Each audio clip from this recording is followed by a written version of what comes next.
everyone. Good morning and good afternoon from Istanbul. I'm Güzin Akyıldız Alçura from Yıldız Technical University of Turkey, and I'll be moderating the session today. The seventh webinar of ULTIMO series. Here in Yıldız Technical University, I study at the Civil Engineering Department's Transportation Division. I study on the service quality of public transportation systems. And it's a pleasure to have you with us today. We will have an excellent lineup of speakers, and I'm looking forward to a rich discussion on the topic, because we are going to talk about technology, design, and social equity at the same time. So, as we all know, accessibility has different dimensions, like physical, digital, cognitive, and informational dimensions. It sits at the core of every design and technology. It should sit every core of every design and technology. European regulations reinforce that accessibility is a fundamental right. So the project ULTIMO actually develops accessible applications and services to ensure all users are genuinely taken into consideration.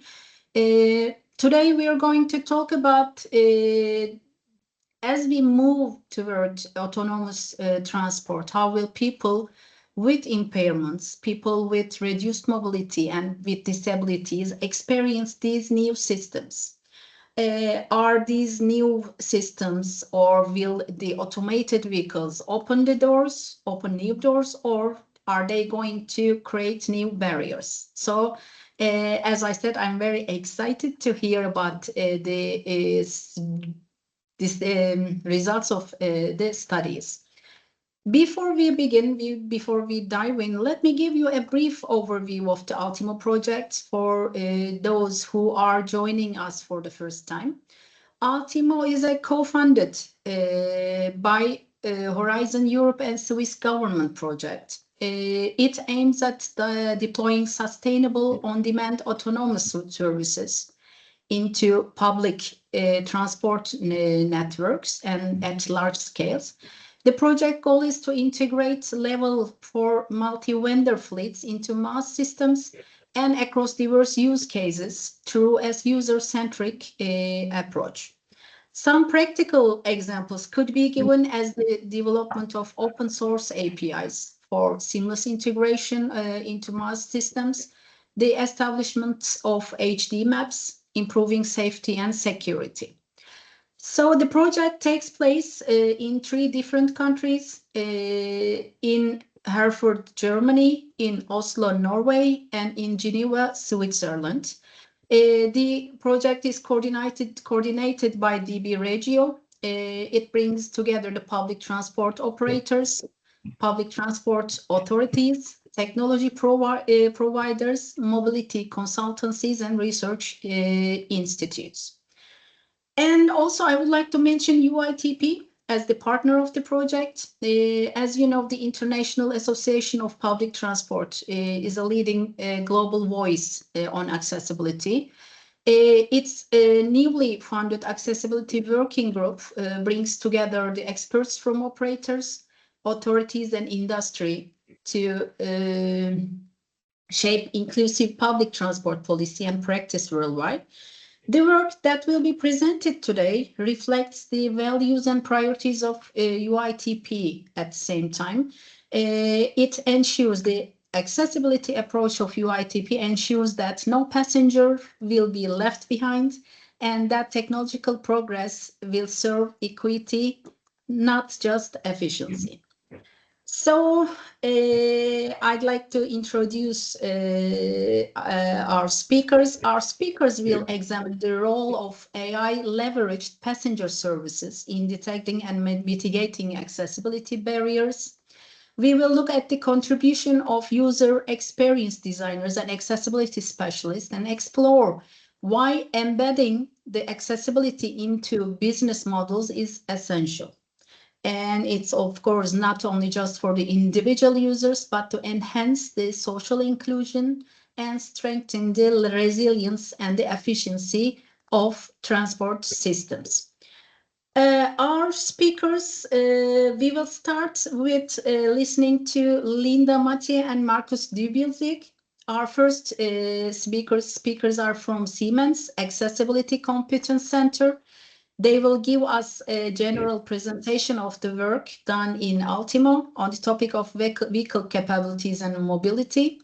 Their presentation will cover passenger and public transport operator requirements, needs, and use cases from the project.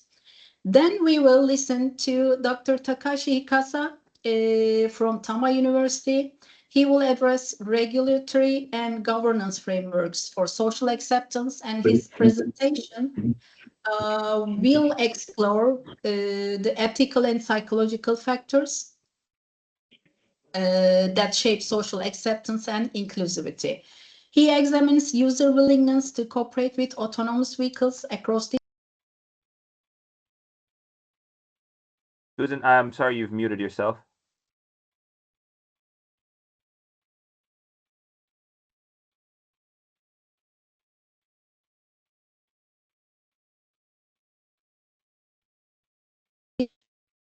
I am really sorry. I'm talking with muted situation for almost 5 or 6 minutes. Really sorry for that. So it was just a few seconds. Yeah.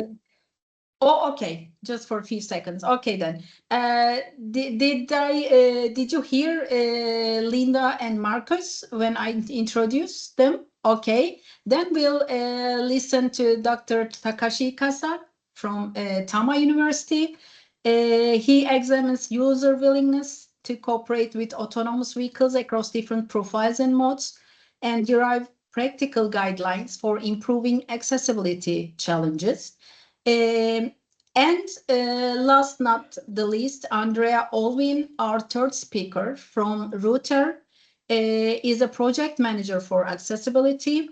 Andrea will give us practical overview of different phases and activities in Router's work, including solution design workshops and mind the gap concept. And she will address what designing the right way really means in practice and how interaction infrastructure vehicles can be designed to implement seamless service. So our schedule for the webinar will have 2 parts. Firstly, we're going to listen to our speakers. And in the second part, which will be a Q&A session, I'm going to pass your questions to the speakers if you have any. And if you have any questions, you may write them in the chat box. I'm going to direct them to the relevant speakers. And after that, we are going to talk about and discuss the results with our speakers. And if you need more detail, you can use this QR code to have much information about ULTIMO project. So Marcus and Linda, I'm leaving the floor to you. Excited to listen to you. Thank you, Güzin. Thanks for the introduction. So, yeah, as you have just heard, today is about user acceptance in ULTIMO. So during the next 20 minutes or so, Marcus and I will show you how we gathered user requirements and what we learned. So Güzin has already told you about the project ULTIMO, so I won't go into details here. So Marcus, I think you can go really quickly over the next. Can you see the slides in full screen? Sorry. Yes, I see them. Yes, we can all see the slides. Okay, thanks. Yeah. So next slide, please. This has already been covered. I think we can save a lot of time here. So here's our consortium, as Güzin has mentioned it. The next one, please. I think there you see the 3 pilot sites that Güzin has mentioned. And so this is what ULTIMO will do. It will deploy fleets of automated vehicles in these 3 sites. And on the next slide, you see the project's vision for 2035. So the project's vision is a future in which large fleets of autonomous vehicles operate in cities also in rural areas. And, new vehicles can be integrated quickly and easily into existing fleets. And yeah, everything is integrated and everything is smooth. And, all this is quite a challenge. Actually, it's a dozen challenges or so. Can you go to the next slide, please? Thank you. So for example, we do need vehicles with level 4 capabilities, and they don't exactly grow on trees. So that alone keeps us busy. And another issue is the HD mapping, or actually the lack of common standards for the HD mapping. So currently, each provider has to map the same area separately. And this is one reason why ULTIMO is working on standards and open interfaces to make this more smoother. So you see all these topics here that are very important in ULTIMO, but I'll let you in on a little secret. It is not just about the technology. So public transport exists to serve people, not to showcase technology. If users can have the next slide, please. Thank you. Yeah, so if the services do not fit to users' daily routines, to their lives, to their abilities and their expectations, these services will be ignored or even be rejected. They will simply not be used. So it's really important that autonomous services in public transport are designed around the user needs. And trust is a key when it comes to users. So when users feel informed and in control, trust can grow. But without trust, people will avoid the service. And then, autonomous vehicles risk becoming an expensive experiment. So user needs matter. And you will see that we put a focus on persons with reduced mobilities in our user-centered activities. Why? It's because persons with reduced mobilities, or short PRMs, they are among the groups that could benefit most from autonomous public transport. You see, today they have a limited choice of mobility options. A blind user cannot simply decide to ride the bike to work, or use the car because it's raining today. Or a person in a wheelchair can't just hire an e-scooter or something. So they really depend on public transport, and they depend that this public transport is reliable and accessible. So autonomous services can, make things better for them, like a higher service frequency or extended operating hours, a wider coverage area, more and flexible stops. All these things can make travel much more easier. And this can increase the mobility and independence for persons with reduced mobility. And it also changes where people can live. So with less dependence on the proximity of traditional public transport, people have a greater freedom of choosing where to live. So in our interviews, one of our interview partners told us that if autonomous services are operating in rural areas, and not just 8 buses a day, but also during off-peak hours, he could leave the city and the expensive apartments there, and he could maybe live in a more rural area. So it's a lot of potential benefits for persons with reduced mobility, and this is why we kind of put them in the center of our activities. And also, if we design for persons with reduced mobility, that leads to a better solution for everyone. So that's just our background of our user-centered activities. So when we started and a predecessor project of ULTIMO, there were hardly any autonomous vehicles on the road. It was a pretty new technology, and it was just not accessible for most of the users. I mean, not available for most of the users. So no one had experience. So what could we do? We started by talking to potential users. We conducted interviews with users of public transport to understand the general needs regarding public transport, and then also talked about the expectations about potential future autonomous services. And we also ran focus groups with PRM mobility experts who were representing the blind and visually impaired users, and we were in ongoing exchange with them throughout the project. And then we had vehicles on the road. So of course with a safety operator on board, but we were able to talk to real passengers and collect their experiences and requirements.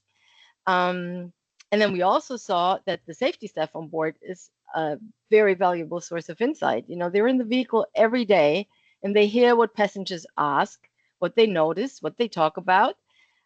So really a great source of information so we gathered their input as well, to find out how people act, what they do in the vehicle, what they ask and stuff like that. And they shared really interesting observations. For example, one safety operator told us that he often saw couples, you know, and they saw the vehicle, and then when the vehicle stopped, they would ask, like, does this really drive autonomously? Yeah, it does. But then only the man would get into the vehicle while the woman stayed outside and said, hell no, I'm not taking this ride. No. So, you know, it's things like that gave us some insights that otherwise we wouldn't have found out, even though we did go on site and interviewed experienced users. And we also did on-site visits, especially with PRM users, to observe the live interactions and to identify remaining challenges that we couldn't find out about in just pure interviews. And one interesting finding was the difference between the expectations of the potential users and the actual experience. So those who had never seen or used an autonomous vehicle before often had very strong ideas and expectations. For example, some expected that, oh, wow, autonomous vehicles, they're going to drive so much better than humans, very smooth, no harsh braking. So this is going to be a lot more safely. Traffic will be great. And others imagined, oh my God, these vehicles will go 50 kilometers per hour through the city. And they found this idea very frightening. And they said, no, I'm never going to use a service like that. But then when the vehicles were introduced, in reality, these early vehicles were quite different. So at the very beginning, some had a very harsh braking behavior, and they were also quite slow. So the perspectives of the potential users that just imagined some service and those of the experienced users were very different. But it was not in vain that we talked to the potential users, because these interviews were where we learned about their expectations, their ideas, and their concerns and the barriers that might prevent them from even trying such a service in the first place. So it was important that we find that out. So, and with that, I'm handing over to Marcus, who will share what we learned in all these activities. Yeah, thank you, Linda. I hope you can hear me. Yes. And yeah, as Linda just said, we figured out very fast that autonomous vehicles will not fail first on the technology, but it will struggle first at the human touch points. And the most critical of these touch points are the pick up and drop off points, so virtual bus stops. I mean, in theory, a PUDO is very simple. Define a stop, entered into the database, and finished. So the next images we will show you are not just edge cases. These are real PUDOs that we've encountered in different projects. They are not only ULTIMO. But okay, the first issue of a PUDO is, of course, the findability. Many of these locations are technical, correct. GPS coordinates are there, but how do you recognize PUDO here? You see, there's a small sign within the tree, and in summer you won't be able to see the sign. This one is okay, but it's unexpectedly high compared to all the other signs. This one is ULTIMO in Herford. They are using standard bus stops, so people are familiar with it. There's just another line mentioned on the side on the sign here. But how about this one here? This is just a sticker on the floor. And after, say, a week, it looks like this.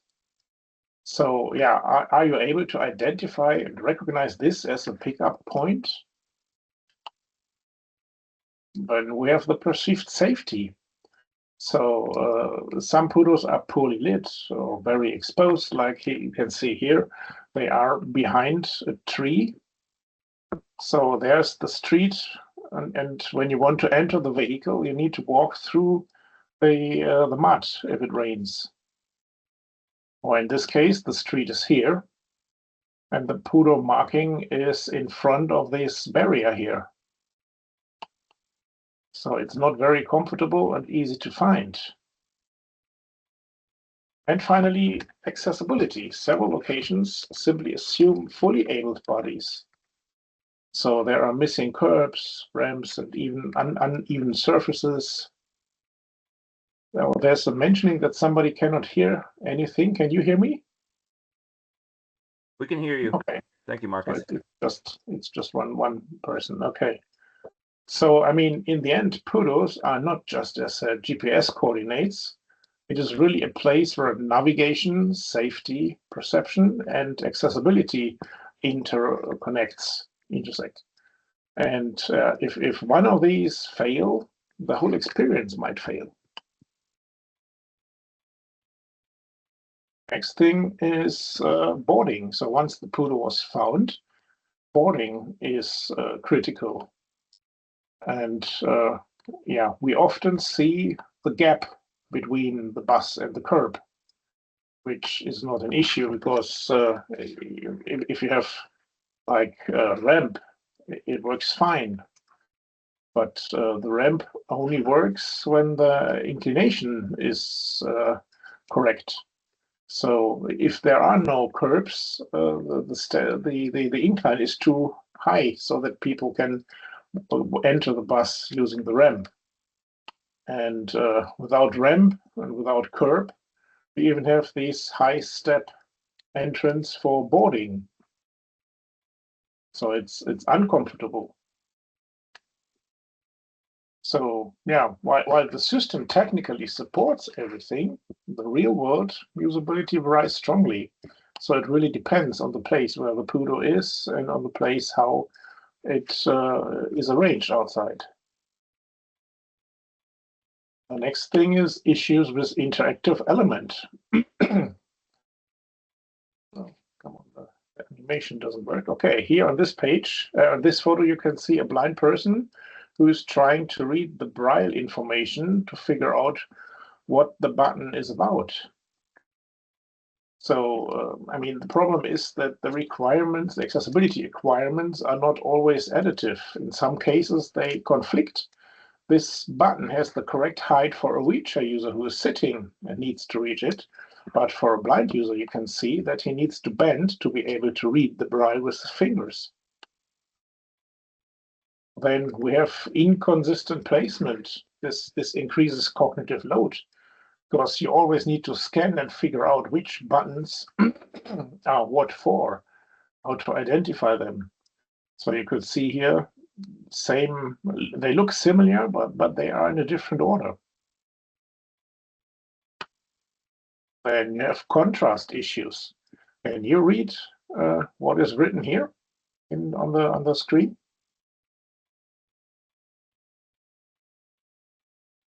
And then you have sensor buttons. On this image, you see how a blind person tries to read the Braille, which is printed on the button, on the top and on the bottom. But while trying to read it, it is already activated. So it accidentally activated a stop, which was just not necessary. But okay, if you made it into the vehicle, yeah, how do you fix your wheelchair, your walker? And there are again several issues. The first one is the conflicting the conflict, the animation is the conflicting capacity. If you use the wheelchair seat here, you see that at least 3 chairs are occupied. Then it is unclear how to secure the wheelchair for the user. In this case, you need a buckle and fixate it on the seat behind you. And of course, incorrect positioning in the bus, which can be dangerous. During a harsh brake or something, the user can fall out of the wheelchair and hurt himself. The same is for walkers. There is no dedicated securement feature or storage area in many buses. And users are unsure how and where to place the walker, and of course, how to fixate it. There's always the risk of rolling, tipping, sliding during harsh braking.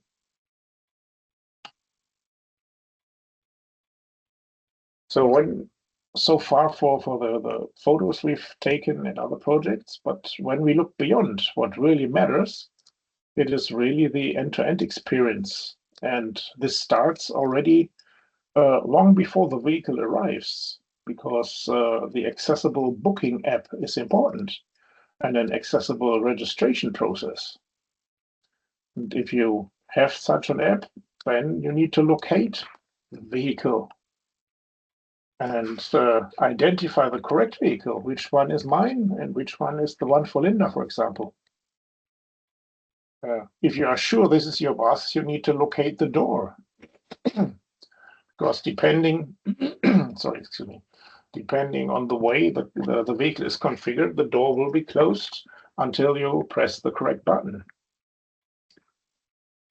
Then boarding, getting seated, could be stress for the user, and then they need to start the trip with an app.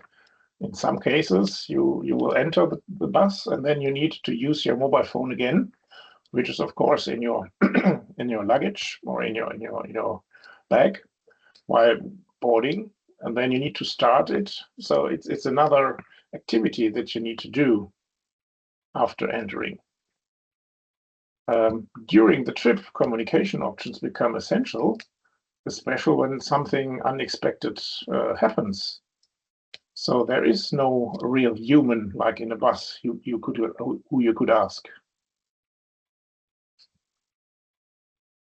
And finally, leaving the vehicle, as mentioned before, at the correct stop and safely.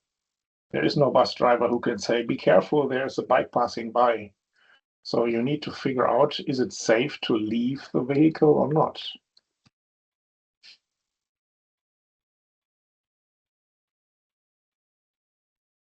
Concerns. So when talking with users, as Linda already said, there were several concerns that always appear. That is things like, will this be really safe for me? Is it something I could really use, or is it dangerous? Unknown bus stops also means unknown walking path. So how can I go from a Pudo I don't know to my destination? Who can help me or give information if there is no driver? And if there is no driver, we don't have an authority in the bus who can interfere if there is a harsh discussion, so to say. And then, of course, people are afraid of cybersecurity. Will there be a hacker that drives me to my final destination? And what about the drivers? They will lose their jobs. And this is really something that people always came up with, because they have, in many cases, another relation to the driver, because they talk to him, they use it every day, and the driver supports them leaving the bus with the ramp, or for blind persons, explaining them where to get off. So yeah, in general, we must say that users are a lot more worried about safety than those after using an AV with this onboard stuff. So we really need to figure out how this will be in the future. So again, key requirements. What we need is an end-to-end accessibility. So we need the dual channel principle through the complete role, accessible trip planning, apps, ticketing, an accessible passenger information system, and of course the physical accessibility. But we also need a reliable and real-time information system, because without an obvious human contact point, passengers feel left alone when something unexpected happened. So we need a quick and reliable way to contact a human even outside the vehicle. And then we have these topics which are beyond the core scope, is that digital access remains a barrier. So this service can only be used with an app. This will exclude people like digital noise, but also empty batteries, inaccessible apps might hinder the usage of this service. And once the vehicle operates without any onboard stuff, other issues may come up. So it remains to be seen if users will accept the service. And another thing is the trade-off between comfort, accessibility, and physical activities.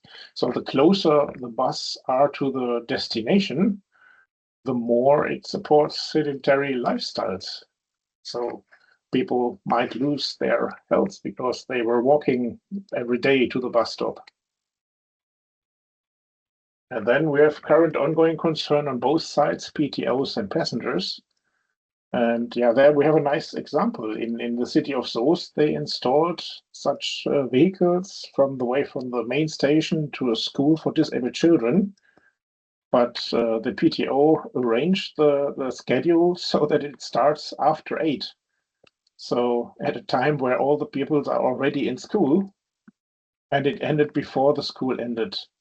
And on the other hand, those pupils that came too late and tried to use it say it is too slow for me, so I'm even faster walking. So design autonomous vehicle services with users, not for users. Thank you. Thank you, Marcus. Thank you, Linda, for your perspectives, for your experience. It was very good to hear all of them. And I'm sure we will have questions for you to ask, but I will hand over to Takashi-san to present his studies, the results he got from his studies. Takashi, floor is yours. Yeah, thank you. Here's my screen. Okay, can you see my screen? Okay. Yes. Yes, thank you.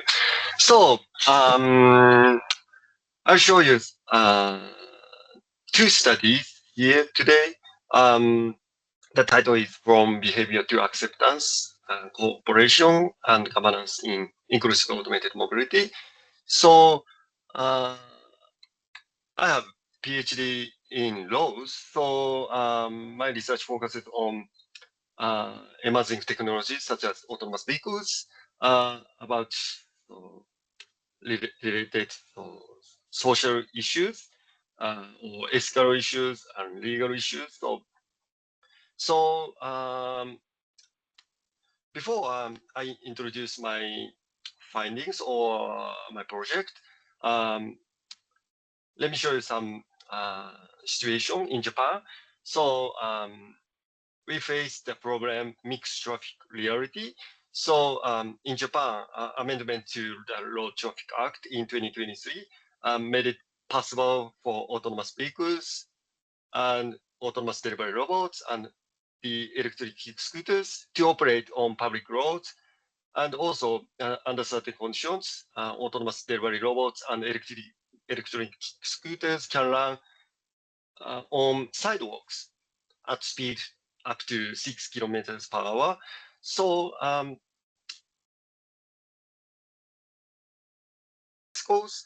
and so passing on the sidewalks, and the space occupied by pedestrians has become relatively narrow, and increasing not only the sense of anxiety and discomfort, but also the objective risks of collisions.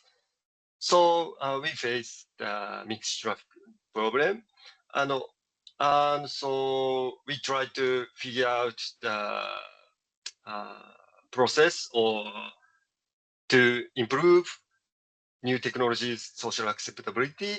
So we conducted a research like questionnaire surveys. This is, for example, scenario-based questions. Let me show you the results. 8-1. So you are walking through the bus rotary near the station, and you need to walk further ahead. But there is a line of people in front of the bus stops, and sidewalk is very crowded. It's normally in Japan. So you see that autonomous buses is entering the bus stop and about to arrive. And so we know the autonomous vehicle is moving slower than other vehicles. So the question is, how do you think you'd act? Please select the options. So this is the option first. The red one is walk onto the roadway before the autonomous bus arrives. Then try to return the sidewalks. Red option, which means non-cooperative with autonomous buses. And on the other hand, so blue one, wait for the autonomous bus to arrive, is cooperative with automated buses. So we collected the data about these kind of questionnaire surveys and try to figure out the condition or how to cooperate with autonomous buses. And also, I am the principal investigator at some national project in Japan. So to solve the mixed traffic problems, we need to interdisciplinary research. So there's this project divided to 3 units, technology and law and psychology and ethics. So we try to find ethical or legal issues, who goes where on the roads. In Japan, the sidewalks, most of sidewalks are less than 2 meters. It's very narrow, but the mobility players is quite various. Wheelchairs, electric scooters, bicycles can run sidewalks. And also we have elderly or children and also delivery robots. So we need to think about using the concept of LC, which means ethical, legal, social issues. And so I'll show you the 2 studies in this presentation. So this study is based on LC perspective. So I'll show you the study 1, the survey on priority in mixed traffic. This survey is 100 over people, individual who attended general lecture about mixed traffic. And also we use it, the method, Spearman rank correlation, multiple regression, ANOVA, some kind of like that. And so the main question is this: on the sidewalks, if you are to assign priority for using the pass to these players, what priority should you assign? This is players like elderly children, delivery robots, bicycles, wheelchairs. So on the sidewalks. Then the next question is on a road, without sidewalks. We have no sidewalks roads anywhere in Japan. So if you were to assign priority for using the road to these players, cars, buses, and automated buses. So I'll show you some findings. The result, number one, key point is all the respondents show significantly stronger tendency to prioritize automated buses. And then there is a significant trade-off. The trade-off is respondents who prioritize the vulnerable users tend to deprioritize automated buses. We defined the elderly, children, and wheelchairs as vulnerable road users. So there is a trade-off. But the trade-off is significantly stronger among those without awareness. Awareness means the knowledge of new technologies, such as autonomous vehicles. The trade-off is stronger among those without awareness, but weakens and becomes non-significant among those with awareness. So awareness is the key factors. And also, we divided the data into three clusters. The elderly first cluster also prioritizes wheelchairs, but the bus first cluster places wheelchairs lower. The differences are statistically significant. And also, those who prioritize wheelchairs tend to deprioritize buses. The relationship is weak and not significant in correlation, but shows a trend level in regression. So, and also wheelchairs shows a trade-off tendency with buses, but children and elderly shows virtually no relationship. So the study one's conclusion and the strongest determinant of bus support is how much respondents prioritize vulnerable users like wheelchairs or elderly.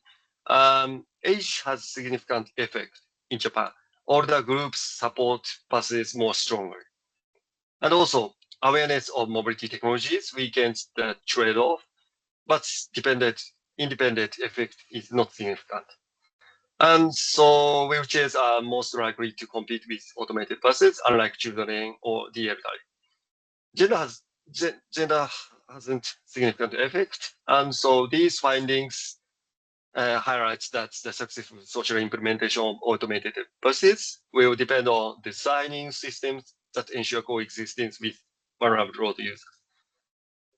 And also, I'll show you study 2, which aim to clarify the transport disadvantage beyond access. This is a questionnaire survey, maybe 200 of us, and so respondents were who had experience about automated buses or non-users.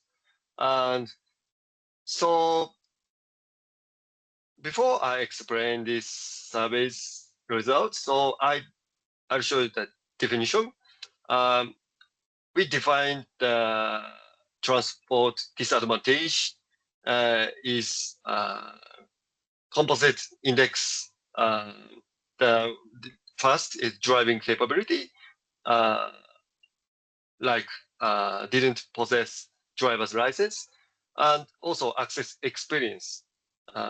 Respondents who had never used or unfamiliar with community bus. Community bus means agency like the authority or local governments pays the overall cost.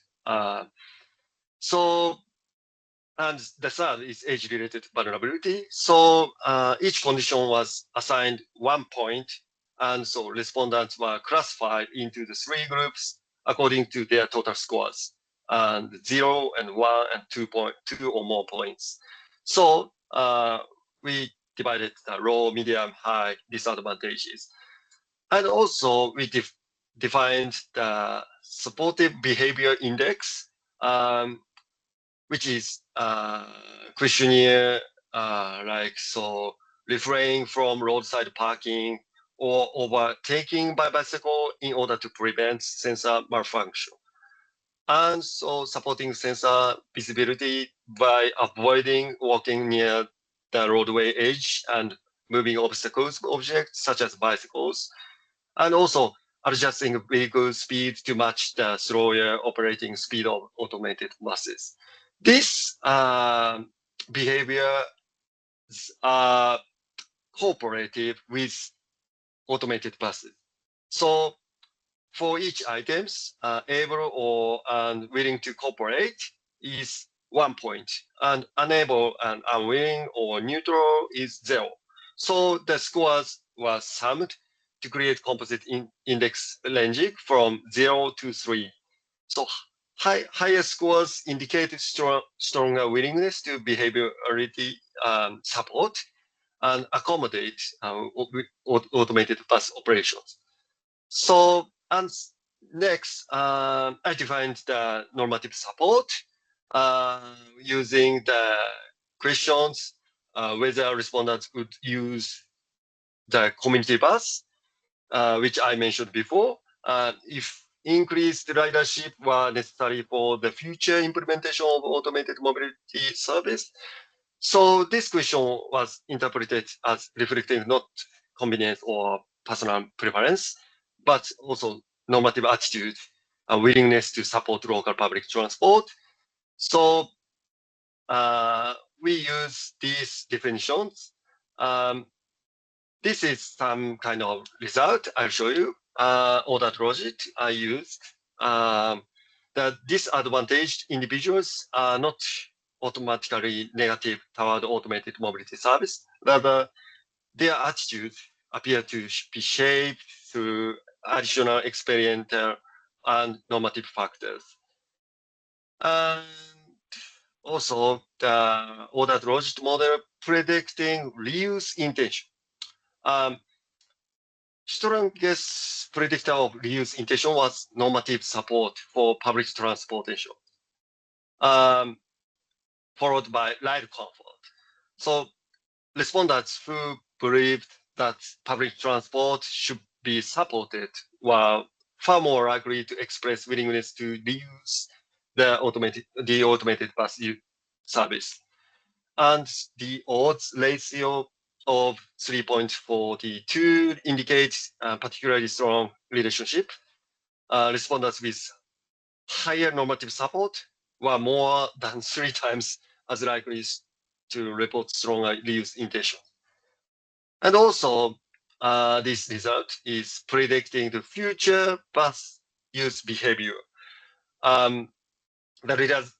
This result indicates that individuals who believe public transportation should be supported as a social good are more likely to shift toward actual future usage behavior. The odds is particularly large, suggesting that personal values and broader social attitudes strongly shape future behavioral intentions. So this is an amazing result. And also regression analysis predicting supportive behavior index. So the clusters which I mentioned, medium or high and low, So the medium and high disadvantaged groups exhibited significantly higher levels of supportive behavior than the low disadvantaged groups. So individuals who experience stronger mobility constraints may perceive greater value in automated mobility, and public transport systems, and may therefore be more willing to support and sustain them. So the study to conclusion again. So transport disadvantage should be understood as a multiple dimensional concept, which the speakers before, involving mobility capability, access in experiments, and age-related vulnerability, rather than simply lack of transport access. So higher levels of transport disadvantage tended to reduce reuse intentions and ride comfort evaluation. However, transport disadvantage itself didn't directly explain reuse intention. So normative support, which I defined for public transportation, was a strongest predictor of both reuse intention and future bus use behavior. And so the medium or high advantage groups exhibited higher levels of supportive behavior than the low disadvantage groups. So transport disadvantaged populations may not only be beneficiaries of mobility systems, but also active contributors supporting future mobility systems. So the successful implementation of automated mobility system depends not only the technological performance, but also on normative values and social engagement. This is the last slide. From legal perspective, there is a need for government and local authorities to develop guidelines for regional consensus building on automated driving, incorporating interdisciplinary perspectives that integrate with both technical and social sciences or humanities approaches, including issues such as cooperation behavior and prioritization of different stakeholders. So thank you for your attention.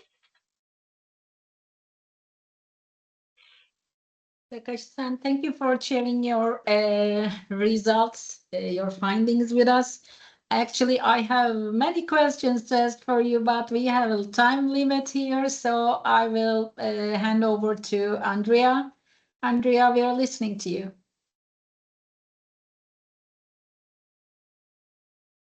Perfect. Let's see. As soon as my screen is, just there we go. So my name is Andrea Isaacson Olvin, and I come from Ruter, who is located in Norway. If no one doesn't know that. So we're now going to take it kind of down to the ground. So in Ruter, we work on like every single day with self-driving cars, and this is kind of how we experience it, and also how we kind of struggle on getting a product to our customers that really meets their needs. So this is accessibility, and again, if there's any questions at the end, go on. Let's see. So who's Ruter? Ruter is the PTO from the region of Oslo and Akershus in Norway, and we are representing the largest public transport provider in our country. And it's around 1.7 million users in our area, and it's divided over an area that's on the size of smaller European countries. So everything from big cities to smaller areas. And we have a pilot and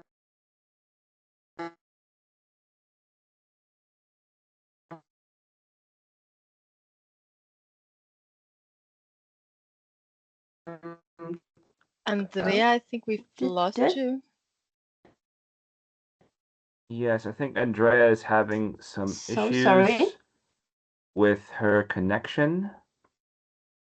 Just give it a moment to see. Am I on again now? No. We can. You can hear me. We can hear you. Yes. You can hear me, but my presentation is not working. So from my end, my screen is totally frozen, and I'm trying to fix it, but it looks like nothing at my end wants to work. It appears to be working now. No, perfect. Like everything else, there's always bumps in the road, and hopefully do let me know if anything is in a worry. But we just had like a V on so cool. No. So there were power breaks early on today. So we have a self-driving pilot going on at the moment in the area called Groruddalen, and we call it the Groruddals pilot. So it's a defined area in Oslo where we do self-driving cars, and we're working on how the end-to-end, looking on how can we use self-driving cars in addition to other types of public transport, say the metro system or the bus system, and how we can provide self-driving and on-demand services to areas that are less connected to these different kinds of public transport areas. And the pilot has been going on for a couple of years now, and it's been going quite well. It's been driving in snow and in sleet and during summers, and it's been doing quite well. But the thing that we experience is that even though you have a really nice pilot, it does not always work for everyone that needs that kind of service. So we are really trying to find out who are we trying to provide something for. So when you're designing and redesigning a service, you've come up to some really nice, important questions. So when you're designing something, who is it for? And that's the really defining question in Groruddalen. Who are we defining, and who are we now providing a public transport or kind of a larger, broader look at public transport with self-driving? Who is it for? And currently, we can say it's for able-bodied people that are really tech-savvy. Those are the users, and those are the really in-case users. We have really few users with disabilities, but I mentioned it's a pilot, and we're now looking at how can we go from a pilot to making it a part of our ordinary public transport system. And for us to do that, it needs to be accessible to a degree that is kind of in line with the Norwegian laws. So how can we kind of start working on this mindset of providing something that's now for able-bodied persons mainly? And one of the ways we've done it is kind of like with you guys, information. And we have a program in Rooster that's been going on for quite a few years now. And it was originally not for AVs and originally not for self-driving or this kind of work, but it was mainly for getting our leaders, my co-workers.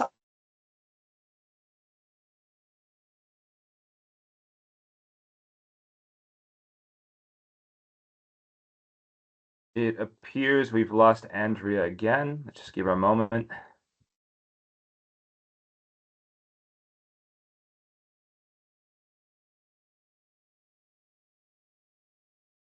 Actually meets what we need. Oh, I think I'm on again. Can you guys hear me? Yes, should work now. Andrea, Can you guys hear me now? we missed the part when you start this mind the gap, experiencing the gap slide. Maybe you can continue from Hello? that. Can you guys hear me? Yes, we can hear you. It Do you does hear not me? seem like it. Okay. We can hear you. I mean, I think there's an issue on her end. Let me write in the chat. Hello, can you hear me now? Yes. Yeah, perfect. You can hear me. Perfect. Yeah, so this presentation might not do that well because I get signs on my screen that I'm connecting and reconnect. We will try. If I go totally off,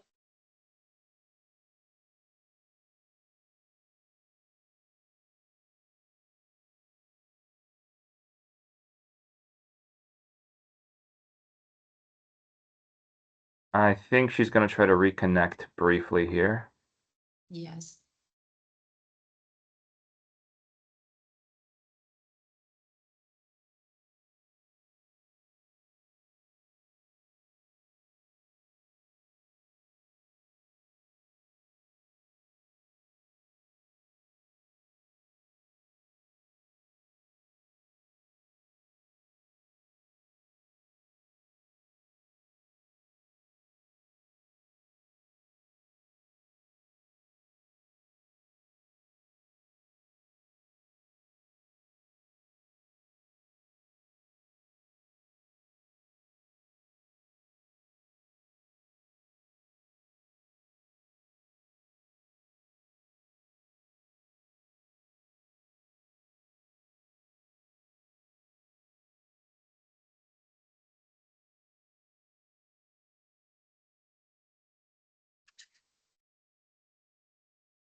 don't know, should we maybe start with questions while we... Yes, I was about to say the same thing. Maybe until Andrea will connect again, we can talk about the questions written in the chat box. Liz has a question about the issues that you face during the experimentations in Siemens and Ultimo, I guess, and Liz wants to know if there are some solutions to those issues that you're working on. So Linda or Marcus, I think this question is directed to you. Yes. Okay, so let me one step back. So what actually are we doing here? We are taking away the bus driver from the passengers. And what does a bus driver do? He obviously drives the bus, but a bus driver also answers questions and gives information, might help if, anything comes up, and is also an authority in the bus, think school bus, for example. So this was a big thing for the users. They asked us, who will help me? Who can I talk to? And so our Ultimo partner, Dexio, has developed a communication solution, an option to contact someone in the control center. So this currently works via a screen in the vehicle. You can press the button and then a communication channel will open. And users explicitly has asked for a video communication. They said, if the bus driver is not there, I want to know that that person I'm talking to is really paying attention to me and not just, I don't know, doing some game while talking to me. So Dexio has provided this. So we do have a communication channel in the vehicle for any incidents or just any questions that users might have.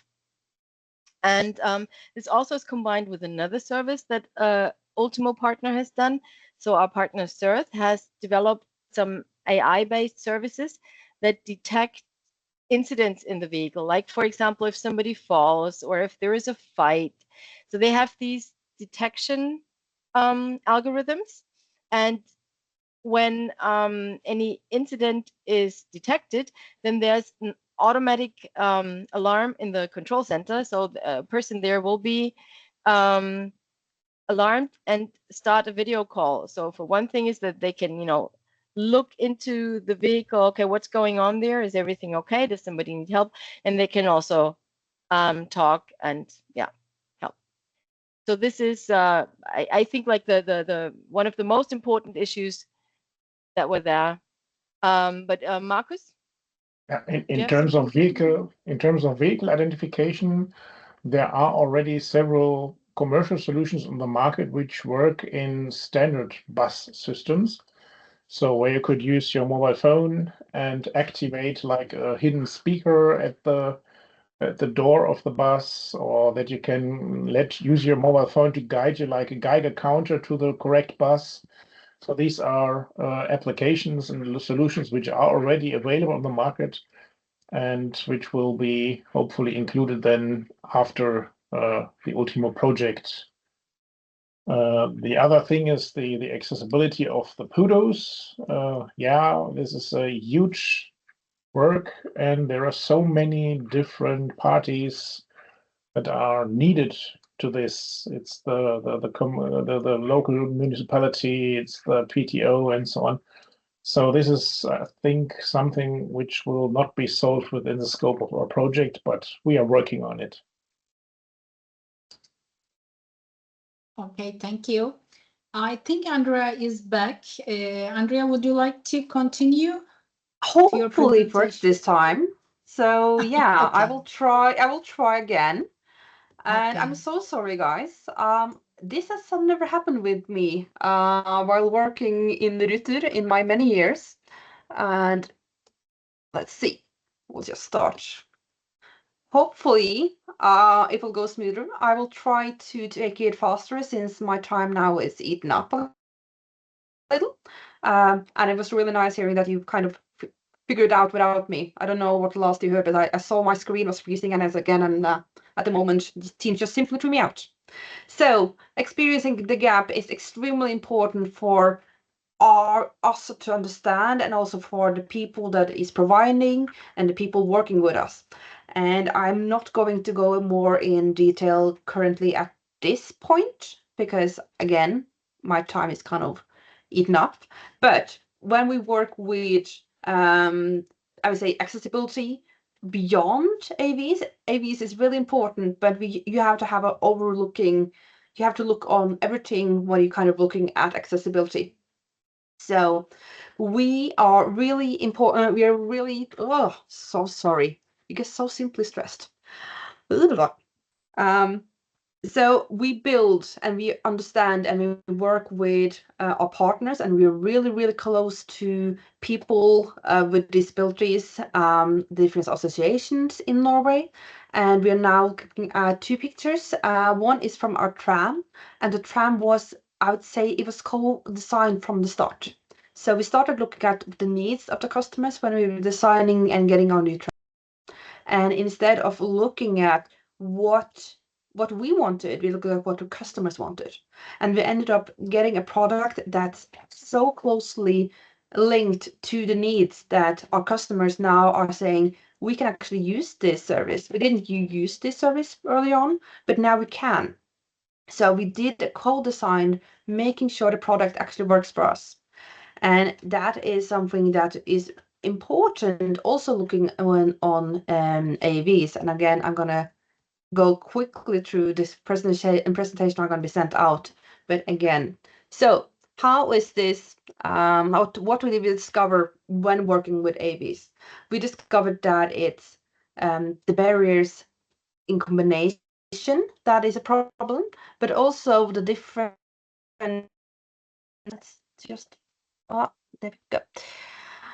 There is the small barriers that really makes the difference, and it's when you go through it and you kind of say, Marcus was talking about it, you go from one service to another service, so you have a on-demand, say, AV at one certain point of the journey, and how are you supposed to get to the other kind of public transport service that is going to be a combination of.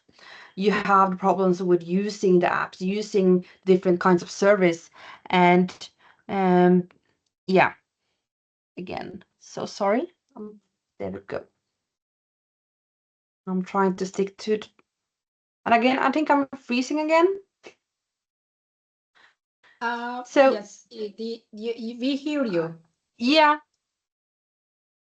Now hear we you. see the next slide. Yeah. Now we have the Now from inside perfectly. to Yeah, because the little wheel of doom enter my screen again. So as Marcus and Linda was talking about, a really important part of designing and going from the mind the gap mindset of saying, okay, our leaders need to understand it, but we also need to really try it out in a real world case. So this picture is from, we have regular meetings with the Association for the Blind in Norway, and this is from their first meeting with the new cars that did arrive for us last year. And the first thing, they couldn't use the cars at all. They couldn't even pay to demand the service. So we have an app that is on paper. It works. It works on paper, but they couldn't even put in their credit card to pay for the service. They could not find the door because they couldn't relocate it. Since the entire car is red, how do you find a handle and how do you find the correct seat for me? And we really discovered that it did not work at all.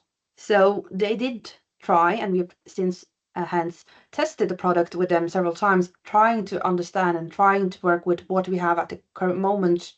And simply blind or elderly users or users with a low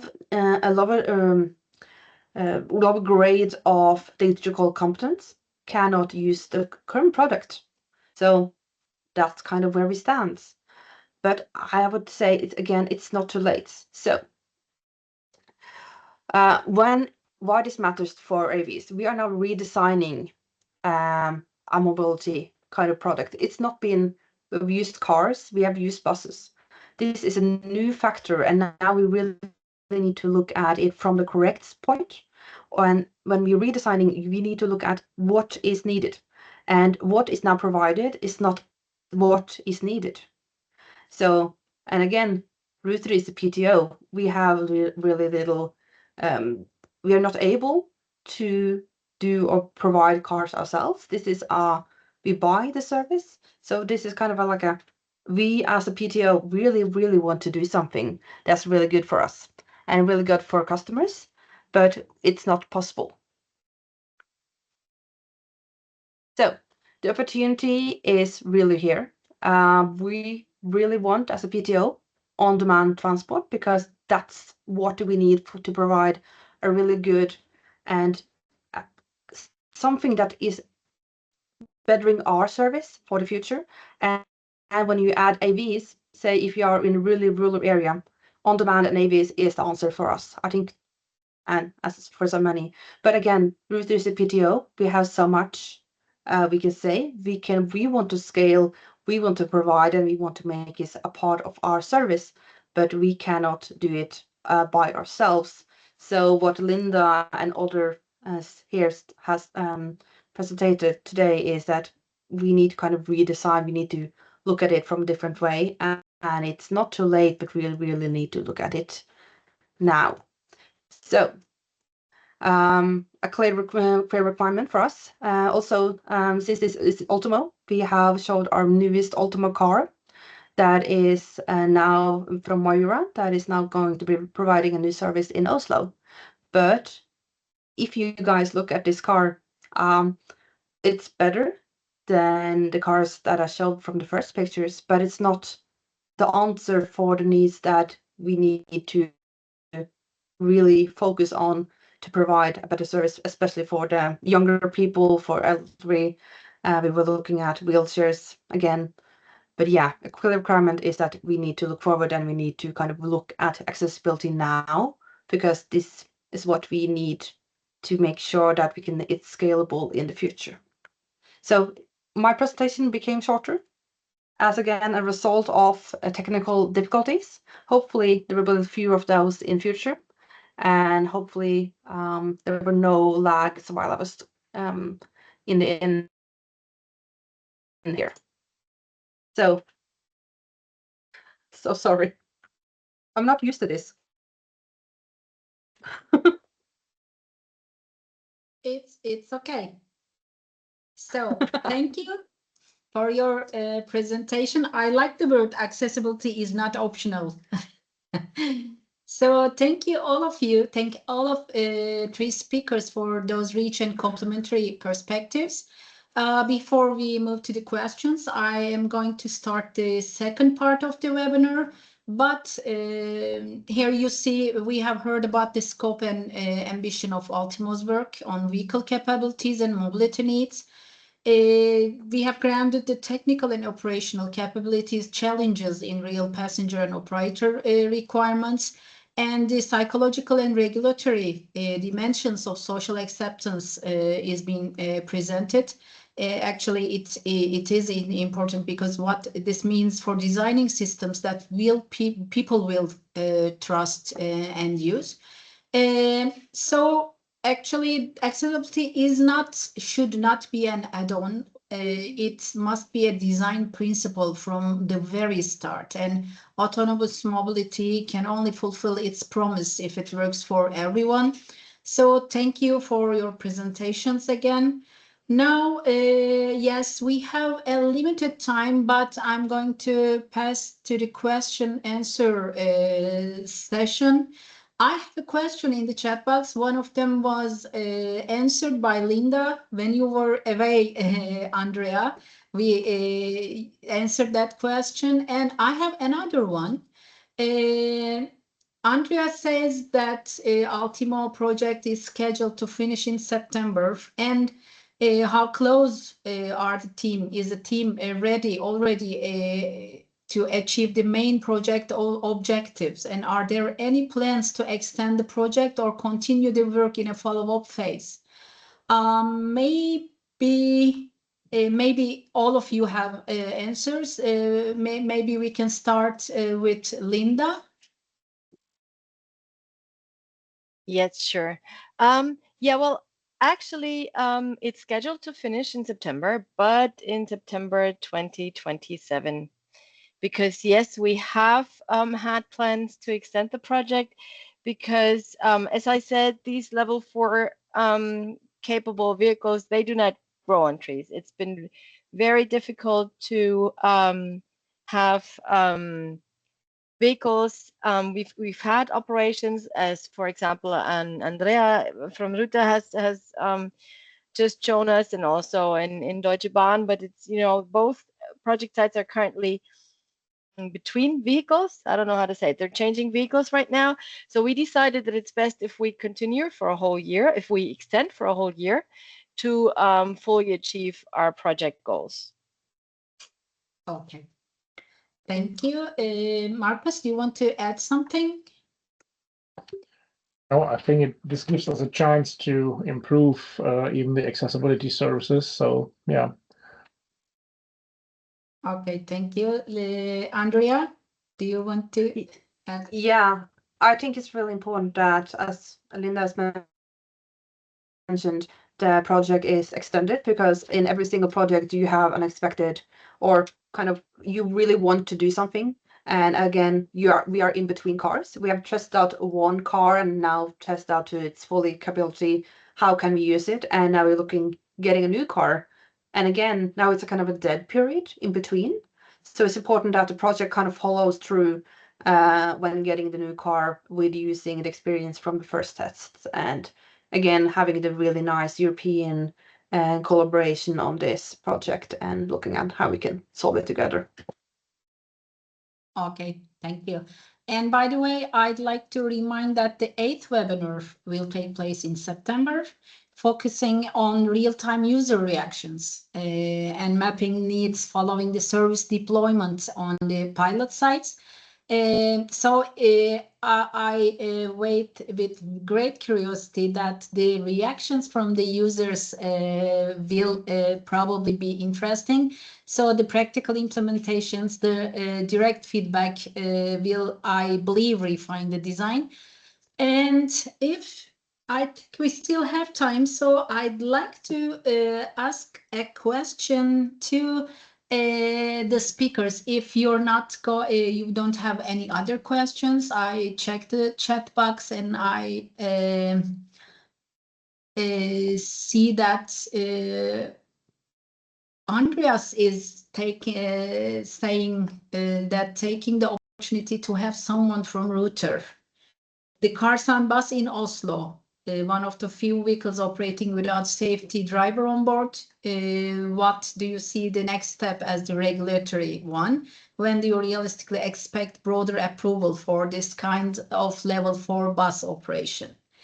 Andrea, I think I will direct it to you if you'd like to. Yeah, and I will direct that. I'm working on how can we provide a service, and I'm not the best capable person of answering that question to its full content.